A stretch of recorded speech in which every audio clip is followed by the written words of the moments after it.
TDP అధినేత చంద్రబాబు మధ్యాహ్నం ఢిల్లీకి వెళ్లనున్నారు. హైదరాబాద్ బేగంపేట విమానాశ్రయం నుంచి ఢిల్లీకి బయలుదేరనున్నారు. సాయంత్రం ఢిల్లీకి చేరుకున్నారు. బీజేపీ జాతీయ అధ్యక్షుడు జేపీ నడ్డా కేంద్ర హోంమంత్రి అమిత్ షాతో భేటీ కానున్నట్టు తెలుస్తోంది. ఈ భేటీలో పొత్తులపైనే ప్రధానంగా చర్చించనున్నారు.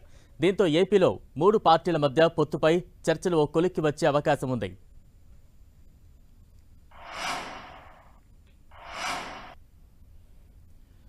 రైట్, తాజా అప్డేట్స్ అందించేది మా ప్రతినిధి రవిచంద్ సిద్ధంగా ఉన్నారు. రవిచంద్,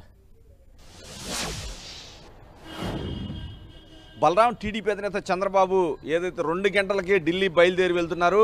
ఢిల్లీ బయలుదేరి వెళ్ళిన తర్వాత రాత్రి 9 గంటలకు అమిత్ షాని కలవబోతున్నారని అధికారిక సమాచారం అయితే వచ్చింది. ఎందుకంటే ఈ రాత్రి ఒక కీలక సమావేశం అని చెప్పుకోవచ్చు. చాలా రోజుల నుంచి కూడా నెల రోజుల నుంచి దాదాపు చర్చల ప్రక్రియకి బ్రేక్ పడింది. అది కొద్దిగా ముందుకు జరిగే పరిస్థితి అయితే మనకి కనిపిస్తుంది. ఏదైతే ఇప్పటికీ టీడీపీ జనసేన పొత్తులు కావచ్చు, సీట్ల సర్దుబాటు కొలిక్కి వచ్చాయి. కానీ ఈ కూటమిలో బీజేపీ చేరుతుందన్న వార్తలు వచ్చిన నేపథ్యంలో అప్పటి నుంచి కూడా ఒక అడుగు ముందుకు పడిన పరిస్థితి అయితే ఉంది. ఈ నేపథ్యంలో బీజేపీ హైకమాండ్ నుంచి చంద్రబాబుకి పిలుపు వచ్చింది. ఆయన మధ్యాహ్నం 2 గంటలకు బయలుదేరి ఢిల్లీ వెళ్తున్నారు. రాత్రి 9 గంటలకు అమిత్ షాతో పలు కీలక అంశాల గురించి చర్చిస్తారని టీడీపీ వర్గాలు అయితే చెప్తున్నాయి. ముఖ్యంగా ఏదైతే ఎన్డీఏలో టీడీపీలో చేరడం ఒక అంశం అయితే, మరోవైపు ఆంధ్రప్రదేశ్లో సీట్ల సర్దుబాటు సంబంధించి కూడా వ్యవహారాలు కూడా ఇక్కడ చర్చకు వచ్చే అవకాశం ఉంది. ఎందుకంటే పార్లమెంటుపై బీజేపీ దృష్టి ఎక్కువగా ఉంది కాబట్టి ఎక్కువ స్థానాలు బీజేపీ కోరే అవకాశం అయితే కనిపిస్తుంది. అమిత్ షా ఈ అంశాలే స్పష్టం చేసే అవకాశం కనిపిస్తుంది. ఏదైతే ఇప్పుడు వరకు ఇక్కడ ఆంధ్రప్రదేశ్లో జరుగుతున్న చర్చలను బట్టి 5 పార్లమెంటు స్థానాలు, 8 అసెంబ్లీ స్థానాలు బీజేపీకి కేటాయించే అవకాశం ఉన్నట్టు ఒక ప్రచారం అయితే జరుగుతుంది బలరాం.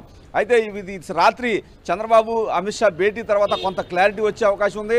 అదేవిధంగా రాష్ట్ర బీజేపీ నాయకత్వం కూడా ఢిల్లీలోనే అందుబాటులో ఉంది కాబట్టి వారితో కూడా చర్చించిన తర్వాత ఒక కమిటీని ఏర్పాటు చేసి సీట్ల సర్దుబాటు గురించి ఆంధ్రప్రదేశ్లో చర్చలు జరిగే అవకాశం అయితే కనిపిస్తుంది. మరోవైపు ఎన్డీఏలో భాగస్వామిగా ఉన్న పవన్ కళ్యాణ్కి ఇంతవరకు అధికారిక సమాచారం రాలేదు. ఢిల్లీ వెళ్తారని నిర్ణయించి చెప్తున్నప్పుడు కూడా పవన్ కళ్యాణ్ అమరావతిలో కార్యక్రమం పెట్టుకున్నారు. చిత్తూరు ఎమ్మెల్యే ఉన్నారు ఆర్ఎన్ శ్రీనివాసు జనసేనలో చేరుతున్నారు. ఆ కార్యక్రమాన్ని పవన్ కళ్యాణ్ హాజరవుతున్నారని ఒక ప్రచారం అయితే జరుగుతుంది. మొత్తానికి ఎట్టకేలకు చంద్రబాబు ఢిల్లీ పర్యటన అయితే ఖరారైంది. టీడీపీ వర్గాలు మాత్రం ప్రస్తుతానికి ఆశాజనకంగా ఉన్నాయి. ఎందుకంటే బీజేపీతో కలవటం ద్వారా ఆంధ్రప్రదేశ్లో కొంత పాజిటివ్ సంకేతాలు వస్తాయని చెప్పి వీరంతా కూడా భావిస్తూ ఉన్నారు. బలరాం, రవిచంద్, అంటే ఎన్నికలకు కూడా పెద్దగా సమయం లేదు. ఈ రోజు భేటీలో అయినా క్లారిటీ వచ్చే ఛాన్సెస్ ఉన్నాయా పొత్తులకు సంబంధించి, సీట్ల సర్దుబాటుకు సంబంధించి?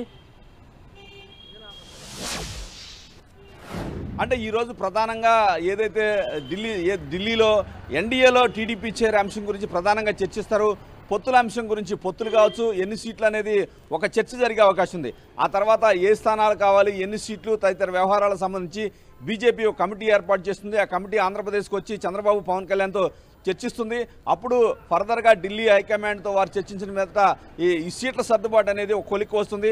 ఆ తర్వాత ప్రధానంగా ముందుగా ఆంధ్రప్రదేశ్ ప్రజానీకానికి బీజేపీ నుంచి కొన్ని హామీలు ఇప్పించాలని చెప్పి టీడీపీ జనసేన భావిస్తున్నాయి. ఎందుకంటే ఆంధ్రప్రదేశ్లో అమరావతి రాజధాని అనేది కొంత పీఠముడిగా ఉంది. ఇక్కడ వివాదం జరుగుతుంది. ఈ నేపథ్యంలో అమరావతి రాజధానిగా బీజేపీ నుంచి ప్రకటన చేయించాలి. అదేవిధంగా విశాఖ ఉక్కు సంబంధించి కూడా ఒక ప్రకటన చేయించాలి. విభజన సమస్యలు, అనేక సమస్యలకు సంబంధించి ఆంధ్రప్రదేశ్ అభివృద్ధికి సంబంధించి బీజేపీ చేత కూడా ఏదైతే ఒక క్లారిటీ ఇప్పించాలని కూడా భావిస్తున్నారు.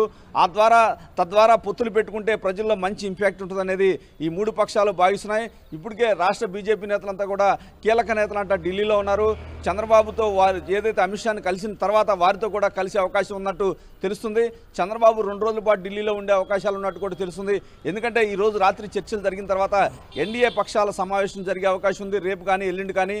అప్పుడు ఆ సమావేశాల్లోనే చంద్రబాబు కూడా ఎన్డీఏ పక్ష సమావేశానికి హాజరవుతారు. ఆ తర్వాత కొంత యాక్టివిటీ అయితే స్పీడ్గా ఉంటుంది. కానీ ఎన్నికలకు సమయం దగ్గరకు వచ్చిన నేపథ్యంలో ఇవన్నీ కూడా వీలైనంత తొందరలోనే తేల్చుకోవాలని భావిస్తున్నారు. ఇప్పటికే చాలా ఆలస్యమైందని చెప్పి భావిస్తున్నారు.